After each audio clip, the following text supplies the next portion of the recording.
bisa nggak sih masa-masa sekarang, anak muda yang lagi seneng nih sama orang lain, sama seseorang, Ya, bisa nggak sih kayak kita oke. nggak deketin dia tuh gimana caranya? Sedangkan komunikasi kita aja, jarak kita aja kayak dibatasin semuanya sekarang kan serba dibatasin terus sulit kontak, sulit komunikasi itu gimana ya biar ya ya berkembang lah. Ya misalkan orangnya lagi sibuk atau nggak ada kabar sama sekali nih, terus di lain waktu tiba-tiba dia aktif, durasi kita buat komunikasinya nggak sering lah, nggak jarang banget. Kalau memang orang tersebut bukan karena dia nggak suka sama kita ya, tapi kalau memang dia itu orangnya memang susah dicari, istilahnya gini, kalaupun kita kuat, Ya, berusaha, sampai kapan kita kuat? Harusnya ada orang yang menyadarkan orang tersebut. Ya kalau memang dia mau ada yang mendekati, ya dia harus mengubah habitnya itu. Bukan hmm, jadi gampangan tentunya. Tapi ya at least janganlah dihubungin hari Senin, balesnya hari Kamis terus. Ya kan? Alasannya sibuk dan sebagainya. Semua orang sibuk. Gitu. Tapi kalau memang dianya yang faktor bedanya, dia bisa dicari, tapi dia itu memang belum suka sama kita, itu gimana? Ya, balik lagi. Jangan pantang menyerah. Kalau memang Anda suka, kalau memang Anda tahu dia layak diperjuangkan, perjuangkan. Gitu loh. Jadi Alvin harus kasih batas waktu sendiri. Saya akan oke. kejar dia sampai segini. Kalau memang sampai segini tidak ada tanda-tanda kemenangan, Ya, saya kembalikan. Mau tambah extra time atau move on. Gitu. oke. Tapi ini poin pentingnya ini. Semua hal yang Alvin lakukan untuk atau siapapun lakukan untuk mendekati seseorang, jangan hitung itu sebagai apa namanya sebuah apa ya namanya ya pengorbanan atau istilah kasarnya pengorbanan, tapi anggaplah itu sebagai sebuah investasi, Oke. gitu ya. Contoh, kalaupun nggak jadi dengan si A, ya jangan. Kalau misalkan harusnya sama si A, tapi dia menolak dan sebagainya, anggaplah itu sebagai investasi Anda belajar, gitu loh. Ya kan, bukan berarti saya harus deketin si A, si B, si C, si D supaya saya bisa belajar, tidak, gitu loh. Arahkanlah satu mata pada satu tujuan. Waktu melihat, cari karakter seseorang, ya boleh pertimbangkan. Tapi kalau sudah suka, ya nggak boleh suka sama banyak orang, ya kan? Iya, Harus satu target, iya. itu seperti itu. Jadikan itu investasi. Anggaplah itu investasi. Kalaupun 7 tahun pertama, ya kan ada tuh kisah Alkitab gitu. 7 tahun pertama bukan dia yang kudapatkan. Kenapa dia mau menunggu sampai 7 tahun yang kedua? Karena itu investasi dia. Bukan sebuah hal yang layak disebut pengorbanan, tapi Iya. investasi. Percayalah apa yang kita lakukan itu nggak pernah sia-sia. Kalau memang semua tujuannya buat suatu hal yang baik, suatu hal yang kekal, yaitu ya menyenangkan hati Tuhan, sebagainya. Saya dulu itu juga LDR, itu Iya. kan saya Jakarta, Ratna di Bandung, istri saya di Bandung. Saya kembali lagi, kita butuh orang lain. Jadi yang membuat kita bisa tetap komunikasi adalah waktu itu saya di Jakarta, saya dibantu oleh Pastor Puji, dan Ratna di sini dibantu oleh Pastor Wahyu. Jadi kita butuh orang lain, gitu kan. Kalau misalkan ditanya, ini statusnya memang sudah boleh pendekatan ya. Iya.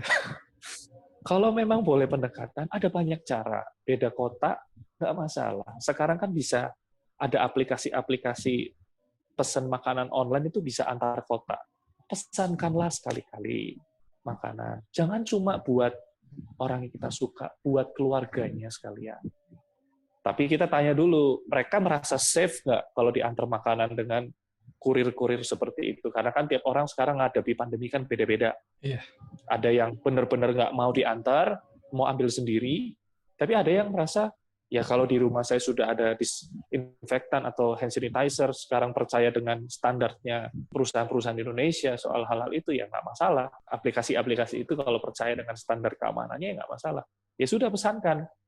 Itu kan buat makan malam kah, atau apa. Karena kalau buat saya pribadi, yang jadi PR saya itu bukan sekedar memenangkan hati orang yang saya suka, tapi memenangkan hati orang tuanya.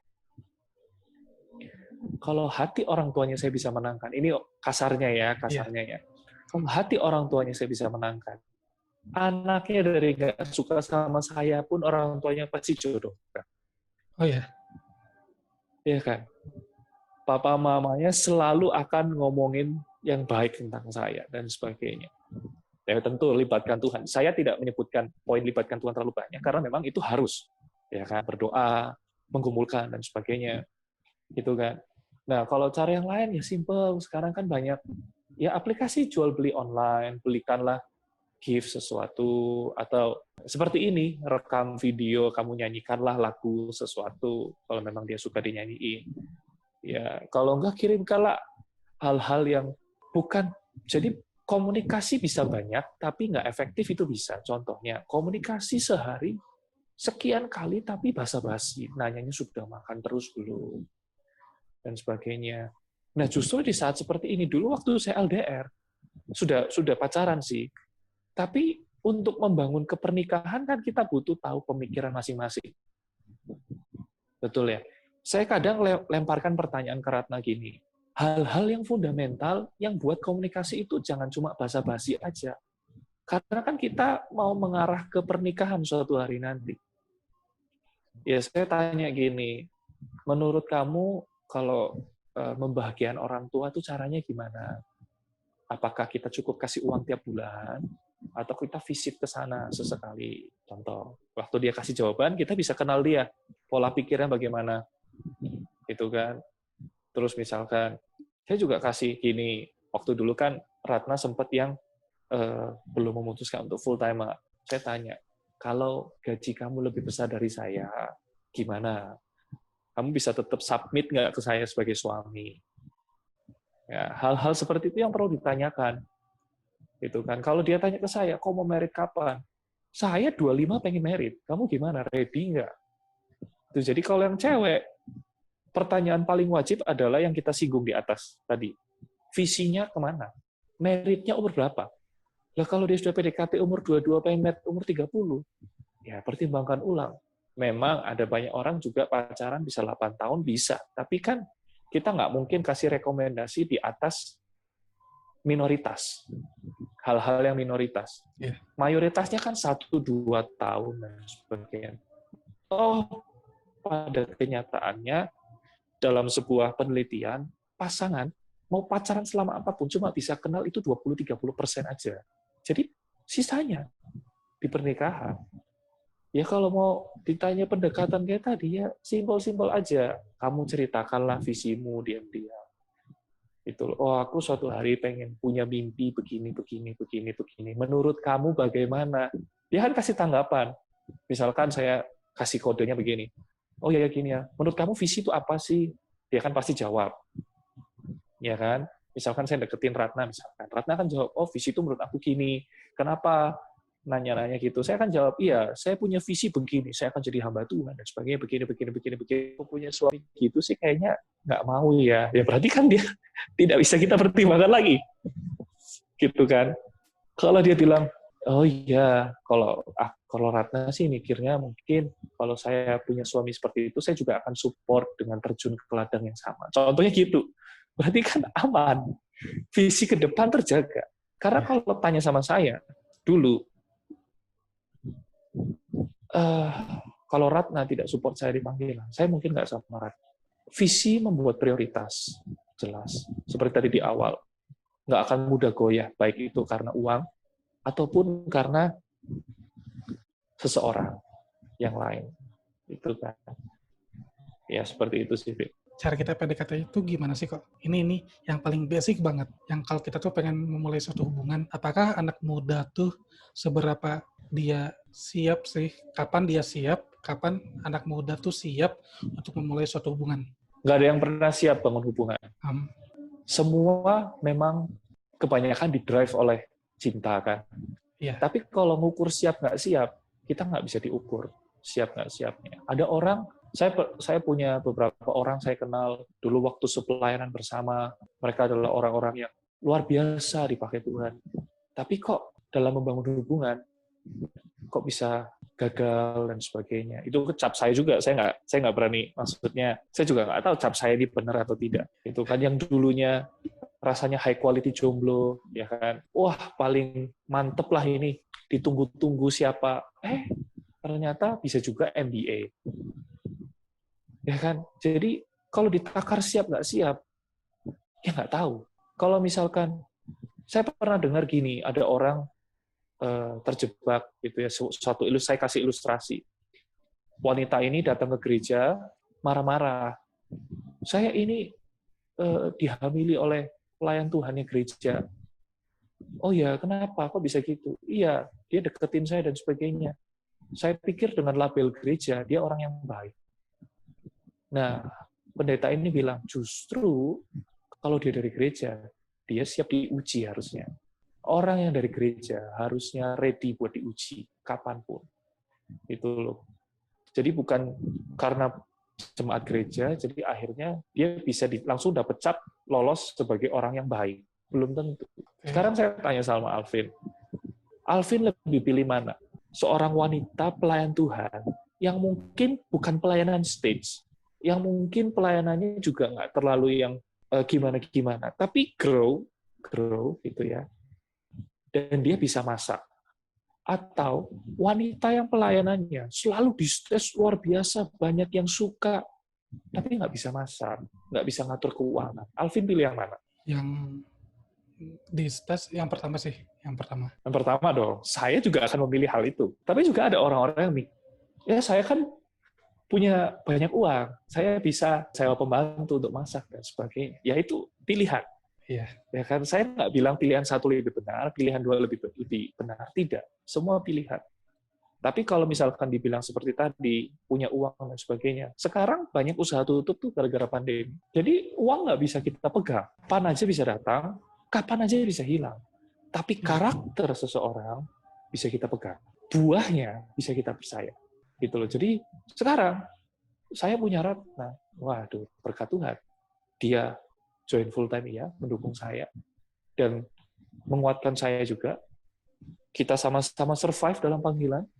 Dia bisa masak, bisa ngatur keuangan. Memang nggak selalu di mimbar, jarang di mimbar. Gitu loh. Tapi percaya nggak? Saya kasih tahu hal ini ya. Saya jarang cerita saya belum pernah floorkan ini kemana-mana selain di CG family saya. Mungkin ada beberapa orang saya pernah cerita, tapi saya rasa tidak terbuka untuk banyak orang.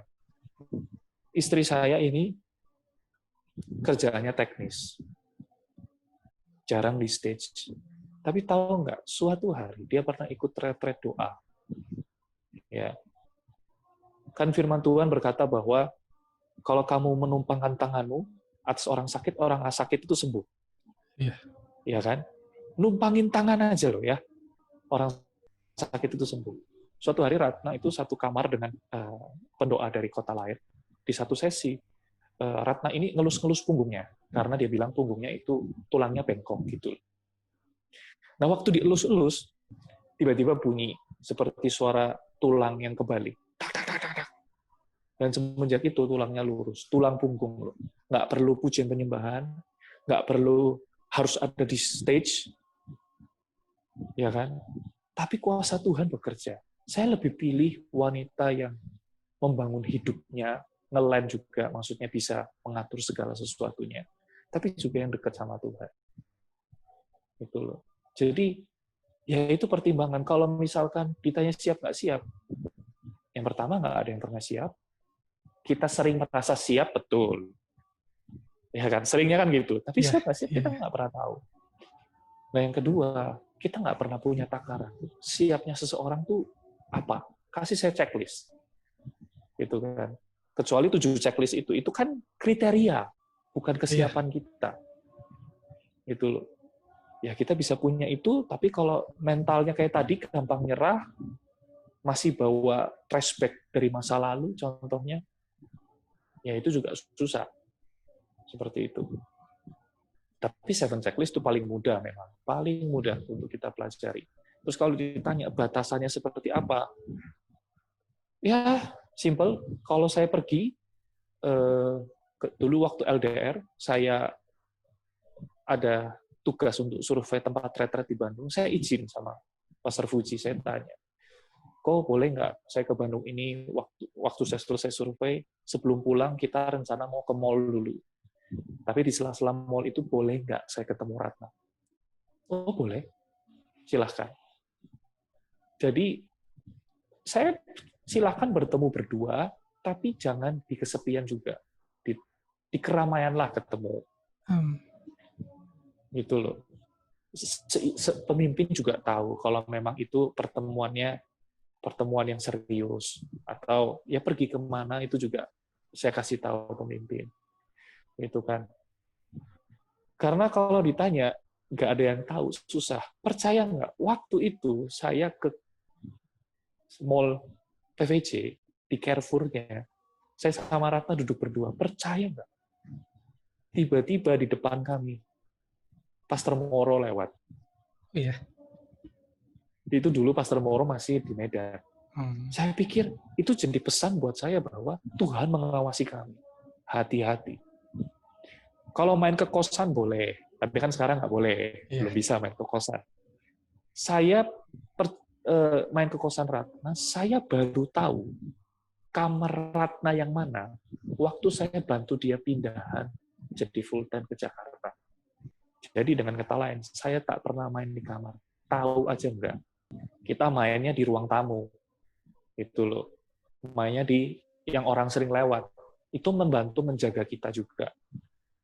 Nah, terus kalau di situasi gini harus serba online, saya rasa yang paling penting adalah saling percaya.